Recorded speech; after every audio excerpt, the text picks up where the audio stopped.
ساعت من توضیحات چیزی که می‌خوایم استفاده کنیم رو بهتون بدم و کلا بگم که چجوری قرار کار بدیم و بعدش در واقع یک وقت که هر چقدر واسه رو بیشتر اگه تمام نکردید باز وقت دارید. فقط نکته که وجود داره این نیست که من مثلا بیام نگاه کنم که بیاید نگاه کنیم که مثلا خروجی درست داده باشیم. مثل پروژه‌هات نیست که همش به خروجی استفاده کنید. الان بیشتر منظور اینه که کلیت ماجرا رو متوجه بشید و اینکه چجوری مثلا مسائل مختلف رو ما میایم تبدیل می‌کنیم به یه مسئله سطح و مثلا میایم مسئله سطح حل می‌کنیم به جای اینکه خود اون مسئله اصلی رو حل کنیم. خب من ارجاع می‌کنم که ما این ترم تمرکزمون روی چه بود؟ کلاً استاتیک آنالیز بیشتر. حالا فاز دوم و سوم هم زده باشید قشنگ متوجه این موضوع مثلا شده احتمال شدی که ما کلاً تمرکزمون این بود که قبل اینکه کد رو رام بکنیم مثلا یه اطلاعاتی ازش استخراج بکنیم. بعد یکی از تولزایی که خیلی استفاده میشه توی استاتیک آنالیز اسمش زتریه. بعد می‌خواستیم باشه مثلا تو پروژه‌هاتون ولی دیدیم که هم خیلی کمه حجم استفاده که ازش داریم. مثلا برای یه پروژه نیست، مثلا نهایتش در هم 1-2 ساعته و به خاطر همین گفتیم که یه کانتست باشه. بعد بیاید مثلا هم آشنا بشید باهاش، همین که یه دریچه میشه مثلا اگه خواستید بقیه قسمت حالا فیلد کامپایلر فیلد پی ال و کامپایلر مثلا چیزای مختلفش رو نگاه کنید مثلا فکر کنم دریچه خوبیه یه زتری و کلا خیلی چیز آسونیه، مثلا کار کردنش خیلی آسونه. خب من اینو شروع کنم که شما نمیدونم برای بچه علوم کامپیوتر چه درسی بوده ولی برای بچه‌های مهندسی کامپیوتر درس نظریه زبان و ماشین بوده. نه سطح اونجا دیدید مسئله سطح مسئله سطح داریم، یه مسئله دیگه هم داریم. سطح چی بود؟ سطح این بود که ما یه رشته از وریبل ها داریم. بعد این وریبل ها رو یه جوری باید مقداردهی کنیم که این مثلا یا ساتیسفای بشه یا آن ساتیسفای بشه. یعنی که نه بذارید اینجوری بگم بهتره، یه مقادیری پیدا کنیم که اون رشته‌ای که داریم ساتیسفای بشه. اگه هیچی پیدا نکنیم می‌بینیم آن سطح، یعنی مثلا چه می‌دونم کی بذار آبی بزنم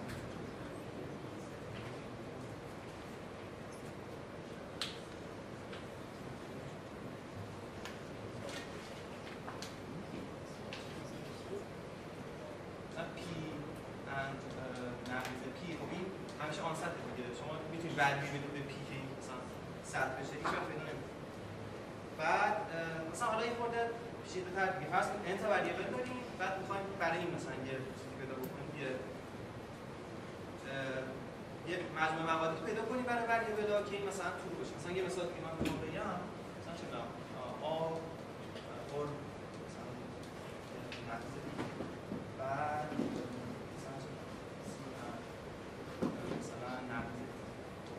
برای این احتمالاً یه مجموعه مقادیر پیدا کنید. ولی خیلی مواقع هست که مثلا نمیتونید همچین چیزی پیدا بکنید.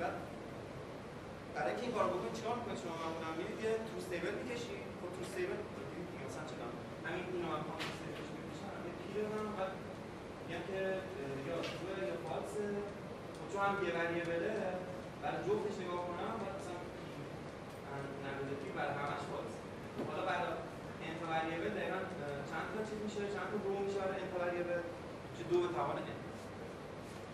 خب یه نکته وجود داره که ما گفتیم همه مسائل نمیدونم اینو از نظریه یادتون هست یا نه، همه مسائل انت کامپلیت رو میتونیم تبدیل کنیم به مسئله سطح. بعد خود مسئله سطح هم یه مسئله انت کامپلیت چون 2 به توان n کامپلیکس میشه. و حالا شما یه موضوعی رو نمیدونید راجع بهش که میشه سعی از این 2 به توان n هم حلش کرد. یعنی یه سری روش ها هست که این سطح رو زودتر از 2 به توان n حل می‌کنه، زودتر از n که حلش می‌کنه. بعد مثلا یه سری روش ها استفاده میشه مثل CDCL و بعد الان CDCL یادم اون یکی رو یادم مثلا یه سری الگوریتم دیگه هم هست که کاری نداریم مثلا موضوع ما نیست. ما همون اینکه NQ داره سریعتر از خود این حل می‌کنه رو ما کار داریم. و خب این ارتباطش چیه با درس ما؟ ارتباطش اینه که خیلی مسائل توی مثلا همین استاتیک آنالیز و برای قسمت کامپایلر کاملا NP. یعنی شما علاوه بر اینکه مثلا این سه سوال الگوریتمی احتمالاً حل کردید دیدید مثلا NP بوده، خیلی مسائل دیگه هم هستن که اینم MP باز و توی پیل خیلی رایجه همچین چیزی و اینجوری به شما بگم همچین مسئله که یه مسئله داشته باشید اینو بخواید به 100 تبدیل کنید و حلش کنید انقدر پرکاربرد تمام مثل مقاله‌هایی که توی کنفرانس‌ها و ژورنال‌های PL میاد چیز میکنن رفرنس میزنن به ZT مثلا یا تولزهای مشابهش. خب چرا این کارو میکنن؟ چون خیلی پرکاربرد همچین چیزی، یعنی که ما بخوایم چیز کنیم مثلا اون تبدیل کنیم به 100 و اونجوری حلش کنیم. ولی این نکته وجود داره الان تو ذهنتون شاید بگید خب خیلی مسائل هستن اصلا نمیشه به 100 تبدیلش کرد. مثلا چه میدونم من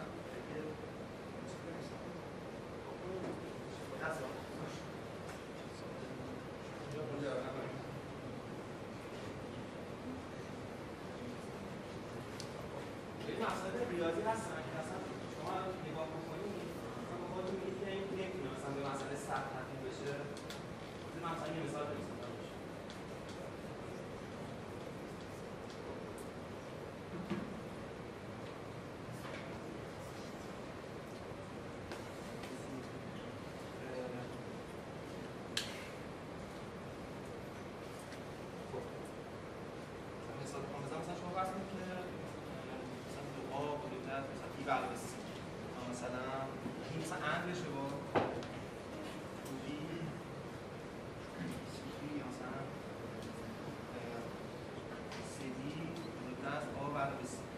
بزنم شکلش رو نگاه کنید یه سری عدد دیگه مثلا یه سری ولیوها برای ABCD میخواید پیدا کنید که این شرایط رو چیز کنه ساتیسفای کنه و این اصلا چیز نداره فرمت اون لاجیک طوری که ما داشتیم تو و فالس نیست. مثلا خیلی ولیو میتونه بگیره مثلا A میتونه از منفی 90 باشه تا مثبت 1. بعد خب اینجا ما چیکار میکنیم؟ اینجا یه چیزی تعریفش به اسم حالا این اسمش اون تولزایی که میان سطح برنامه‌ها بهش میگن 100 سالبه. حالا ما یه چیز دیگه اومدیم تعریف کردیم، یه چیز دیگه اومدن تعریف کردن به اسم SMP سالبر. SMP سالبر چیه؟ SMP سالبر همون اکستند شده 100 سالبره که چیکار میکنه؟ فرقش با 100 سالبر اینه که این مسائل رو هم حل میکنه. یعنی حالا خلاصه شده فکر کنم این ماژول تئوری بود، این ساتیسفاید ماژول تئوری. بعد مثلا من اینو مثال زدم، خیلی مسائل دیگه هستن مثلا چه میدونم اینکه شما یه سری فانکشن داشته باشید، یه سری بیت وکتور داشته باشید، خیلی مسائل هستن که اینجوری تبدیل میشن به مسئله سطح و حل میشن و این کارو هم SMP سالبر انجام میده. یعنی شما اولا الان مثلا به ZT اینو میتونید بدی و شما بگه دقیقاً مثلا بگه که آره مثلا این با این وریبل ها مثلا این ترو میشه، مثلا ABCD همچین وریبل مثلا همچین ولیوهایی داشته باشه این ترو میشه. و اگه امکان نداشته باشن میگه نه امکان نداره که مثلا با همچین ولیوهایی مثلا اینو میتونیم ساتیسفای کنیم. خب من میخوام مثلا یه خورده کاربرد بیشترم بگم. مثلا من الان استاتیک آنالیز گفتم مثلا تو سیمبولیک اکسیکیوشن و مدل چینینگ هم استفاده میشه. بعد خیلی الان پرکاربرد شده. مثلا الان چیزی که خیلی استعداد داره که مثلا تولزایی هم که استفاده میشه تو این حوزه ZTB هم فکر کنم مایکروسافت مثلا داره ساپورت میکنه و خیلی استارتاپ‌های بزرگی هستن که اصلا بیسشون همینه، یعنی میان از ZTB استفاده میکنن برای اینکه یه سری تسک‌های این شکلی انجام بدن. و مثلا یه کاربرد خیلی خوبش که مثلا مثلا فاتوشاپ شما استفاده کنید که فاتوشاپ دیدید شو این بود که تو اپتیمیزیشن مثلا استفاده میشن همین چی میگن همین تو ZTB استفاده میشه تو اپتیمیزیشن. شما بهش مثلا یه سری وریبل بدید، مثلا یه رشته طولانی از مثلا کاندیشن ها بهش میدید، اینو برای شما خلاصه می‌کنه.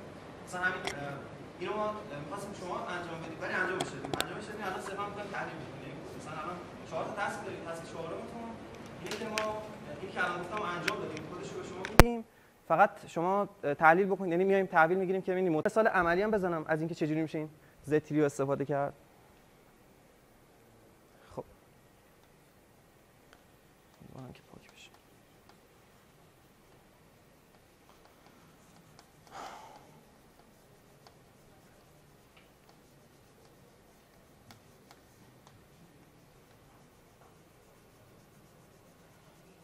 خب مسئله هش وزی رو من نمیدونم تو AP شما داشتید یا نه. بذارید من بنویسمش. مسئله 8 وزیر، اینکه ما یه جدول 8 در 8 داریم و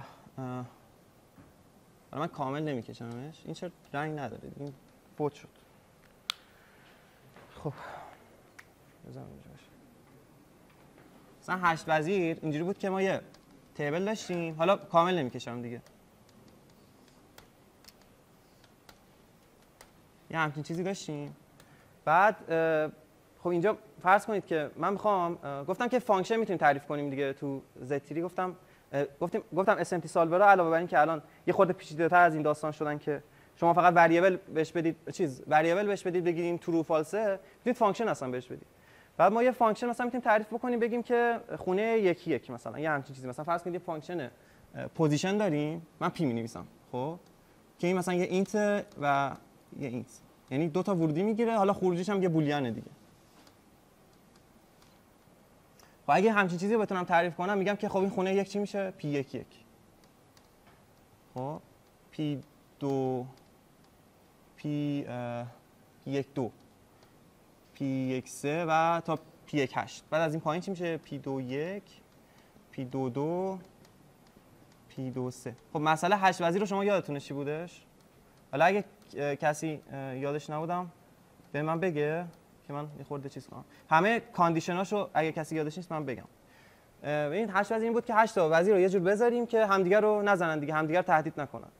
بعد دیگه حالا شطرنج همتون بازی کردید میدونید شرطش چیه دیگه، مثلا افقی چی میگن، عمودی همو نزنن، افقی همو نزنن، اوریب همو نزنن.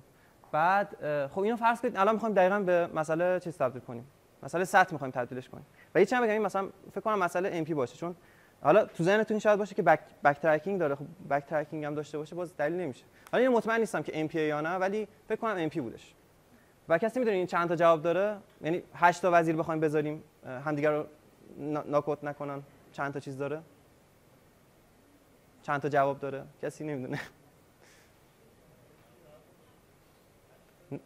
نه 98 نه 92 تا 92 تا جواب داره. آره 92 تا جواب داره. و یه چیز جالبی هم الان آخر سر بهتون میگم راجبش. من یه خورده سریعتر بگم. خب الان مثلا چند تا کاندیشن داشتیم دیگه. یکی این که توی هر سطح حتما یه دونه وزیر هست. خب پس اینو چی می‌نویسم که رو اکسیستنس. حالا من انگلیسیم خیلی بده. بعد خب رو وقتی چیز می‌کنیم کل اکسیستنس هم داریم. اکسیستنس یعنی که حتما تو یه دونه سطح یه دونه چیزو داشته باشیم، یه دونه چیزو، یه دونه وزیر رو داشته باشیم. بعد اون یکی چی میشه؟ اون یکی میشه less than 2، یعنی توی سطح بیشتر از یه دونه نباید داشته باشیم. less than 2 in row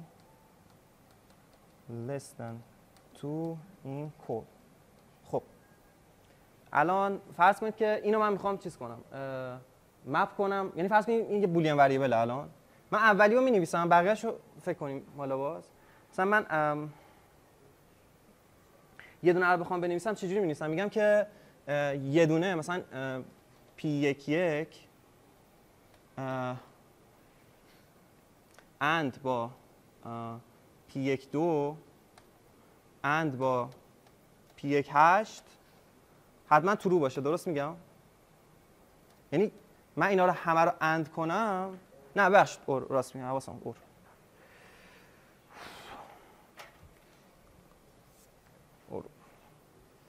کاملا حواسم پرت. خب اینا رو اور کنم حتما ترو میشه دیگه، چون یه دونه که حداقل توی سطر هست. بعد خب اینو تعمیم باید بدم برای سطرهای بعدی، یعنی برای P21 بنویسم و P21 P22 تا P2 این هم باید ترو باشه. حالا اینو تا چیز باید بنویسیم دیگه، تا P81 و چیز. و اینو بخوایم خلاصه بنویسیم چی میگیم؟ میگیم که اینجوری می‌نویسیمش.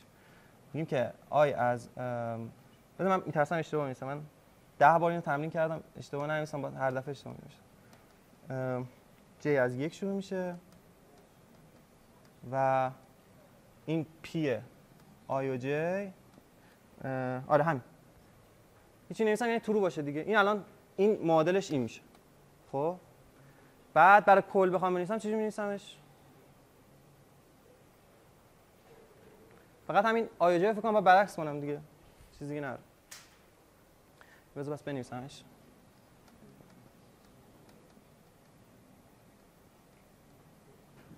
جی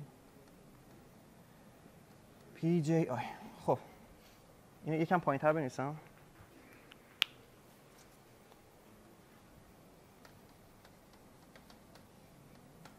خب لستم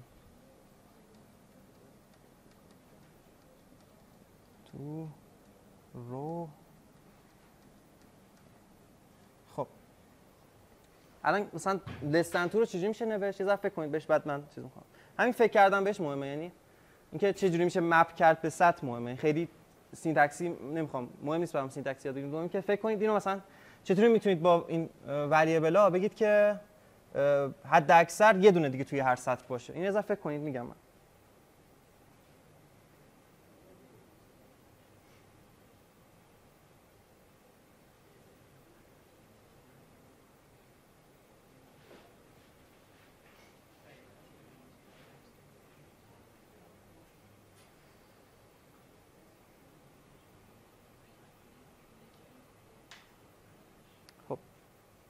کسی مثلا میتونه الان بگه؟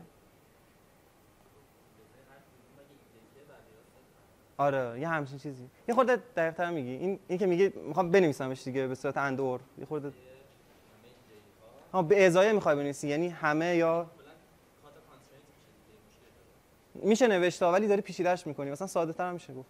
اونجوری هم میشه گفت به زتری مثلا اینکه وجود دارد و سور میشه زد روش. خب ولی نمیخوام با سور بنویسم. به اضافه آهان داریم میگه عددش کنم، یعنی اسم از اون بحث این که میشه عدد باشن استفاده کرد. نه میخوام از اونم استفاده نکنم، میخوام همونجوری ترو فالسی نگاه کنم. فرض میخوام سطحش کنم، اس ام تی نمیخوام استفاده کنم. آها آره آفرین. یعنی هیچ دوتایی نیست که چیز بشه دیگه، هیچ دوتایی نیست که، یعنی شما یه سطح در نظر بگیری هیچ دوتایی نیست که با هم ترو بشه، یعنی یکشون فقط تروه. خب این شرطه که اینکه یکیشون ترو باشه رو این اوکی میکنه. این کجا رفت؟ این رو اکسیستنس رو این اوکی میکنه اونو. اینکه ممکنه مثلا یه دونه وجود داشته باشه که ترو کنه. اینو میخوایم بگیم که هیچ دوتایی نیستن همزمان با هم ترو بشن. اینو بخوایم بگیم چیکار میکنیم؟ میگیم که اولا که بذار من یه دور چیزشو بنویسم، شهودیشو بنویسم بعد کلیشو میگم. شهودیش چی میشه؟ میگه که شهودیش میشه که من میگم که آقا P11 and P12 این حتما غلطه. درست میگم؟ نه این اورشون این اور باشه. بذارید فکر کنم میگیم که هیچ دوتایی چی؟ نه اندشون که حتما غلطه. چیز بذار یه لحظه وایسا. میگیم که هر دوتا با هم همزمان نمیتونن درست باشن. خب بعد من اینو اور بگیرم این بعد راست میگه اند باید بگیرم. اندشون حتما غلطه. خب و حتما غلطه رو بعد اینجوری نشون بدم. خب این یه دونه. بعد شرط بعدی رو میخوام بنویسم، مثلا میخوام بنویسم که 1 با P13 این باید غلط باشه. این دوتا باید اور بشن یا اند بشن؟ چی؟ اند باید بشن؟ خب یاد فکر کن بهش اند شدنش. خب ممکنه یه دونه نه وایسا اند باید بشه. نه من فکر کنم اور بشن این دوتا. یاد فکر کن اینو مثلا چرا اینا باید اور بشن یا اند بشن. من حس میکنم که نه این اون چیزی که تو ذهنمه این برعکس میشن وقتی اینو اعمال کنی. آره راست میگی اند باید بشن. یه دفعه فکر کنم اند بشه. خب اوکی. بعد اینم ادامه میدیم تا کجا؟ تا جایی که میگیم P11 و اند P18. خب بعد حالا اینو برای رو 1 نوشتم، برای P11 نوشتم، برای P21 هم باید بنویسم. یعنی مثلا P21 و ببخشید برای P11 نوشتم، الان برای P12 بنویسم P12 و P13 P12 و P14. یعنی اینجوری میره جلو، از این تا آخر، از این تا آخر، از این تا آخر. بعد بخوام خلاصش رو بنویسم چون یه خورده فراموشکارم، یه دور دیگه بنویسم اینجا رو. اینجوری میشه. این الان بر روه دیگه. A1 J K 8 نقیض پی آی جی پی آی کی. حله؟ این هم که دو تا وریبل تعریف کردیم به خاطر اینه که می‌خواستیم پیمایش کنیم دیگه. معمولا می‌خوایم پیمایش کنیم اینجوری تعریف کردن چیز میشه، منطقی میشه. وقتی شما داری روی یه لیستی پیمایش می‌کنی معمولا جی رو بر اساس مثلا کار رو بر اساس یه جی تعریفش می‌کنی. این کار پیمایش داره می‌کنه. بعد دیگه برای کلش هم مشخصه دیگه، یعنی همونجوری که گفتم این آی جی رو بررسی کنیم اینا هم همون. بعد حالا برای چیزش هم باید بنویسید، اوریبیش هم باید بنویسید، بعد اوریب برعکسش هم باید بنویسید. و حالا من یه توضیح بخوام راجع به این بدم، دو جور میشه اینو نوشت. یکی این که کد اینو مستقیما تو چیز بنویسید، سینتکس زتری بنویسید. سینتکس زتری یعنی اینپوتی که میگیره اینه SMT2 lib. خب همون الان یه فایل میذاریم رو ایلر، همون اولین فایلی که گذاشتیم یعنی یه زیرو نوشتیم 08 کوین. برید نگاه کنید دقیقاً کد این هست، تقریبا 1000 خطه، یعنی 1000 خط شرط باید بنویسید تا اینو بتونه حلش کنه. خب بعد الان اینجوری شاید فکر کنید که خب این به چه دردی میخوره، برای یه چیز به این سادگی باید 1000 خط کد بزنید. نه شما نمی‌نویسید، شما صرفا جنریتش می‌کنید. مثلا یه کد پایتون میزنید که اینو جنریت کنه. خب بعد الان مثلا یه لایبرری داره خود زتری که حتی لازم نیست که کدش هم بزنید که این متن رو جنریت کن، خودش وریبل رو بهش تعریف می‌کنی، بهش میگی که آقا اینا مثلا وریبل رو تعریف می‌کنی، شرطا رو بهش میگی، خودش جنریت می‌کنه کل اینا رو. حالا سینتکسش هم ببینید کامل متوجه میشید. بعد خب این الان مثلا مسئله چیز بود، 8 کوین بود. ما 4 تا تاسک داریم الان. تاسک اولتون سودوکوه، یه سودوکو خاصیه. و کدش رو زدیم، یه سری شرطاشو ننوشتیم، اون شرطا رو هم کامنت کردیم که بنویسید. الان توضیحات همش رو میگم دیگه، بعدش بریم شروع کنیم. بعد مسئله دومتون چیزه، مسئله اینکه مسئله چیزه، نبسک رو یادتونه بچه‌ها؟ نبسک از الگوریتم یه مسئله شبیه همونه. یه سری وزن‌ها باید بدید به یه سری، حالا اون اسمش کامیونه، مهم نیست، همون مسئله نبسک دیگه، فرق نداره. همون تقریبا مسئله نبسک خیلی چیزتره، پیچیده‌تره. یعنی اینکه شما بخواید بشینید کد الگوریتمشو بنویسید خیلی کار سختیه، ولی اینو سریع تعریف می‌کنید و حل می‌کنه براتون. و بعدی سوال سومتون هم چیزه. سوال سومتون دقیقاً کاربرد همین زتری توی کامپایلره، مثلا برای پروگرام کارکتنسه و شما مثلا حدس میزنید که اون برنامه شما به یه تیکه خاصی از کد میرسه یا نه، امکان داره برسه یا نه. این دقیقاً معنی اصلا استاتیک آنالیز، این که شما حدس بزنید که یه قسمت خاصی از کد ما که احتمالاً اروره به اونجا میرسیم یا نه. مثلا یه جا داریم ثرو ارور، مثلا می‌خوایم ببینیم که به اونجا میرسه یا نه دیگه. بعد مسئله چهارمتون هم یادتونه گفتم که خلاصه سازی داریم، اپتیمیزیشن داریم. اینو می‌خواستیم کدش رو بزنید ولی الان کدش رو زدیم، یه سری شرط‌های پشت همه اینا باید اپتیمایز بشن که ما مثلا چک کنیم که به یه نقطه خاصی از کد میرسه یا نه. اینو کدش رو زدیم، صرفا باید بخونید از روش. بعد گروهای 2 نفره هم هستید، اسماتون رو نوشتید همه. اگه کسی ننوشته اون کاغذی که دست راضی است بنویسید همه. همین دیگه تمام شد، شروع کنید. اصلا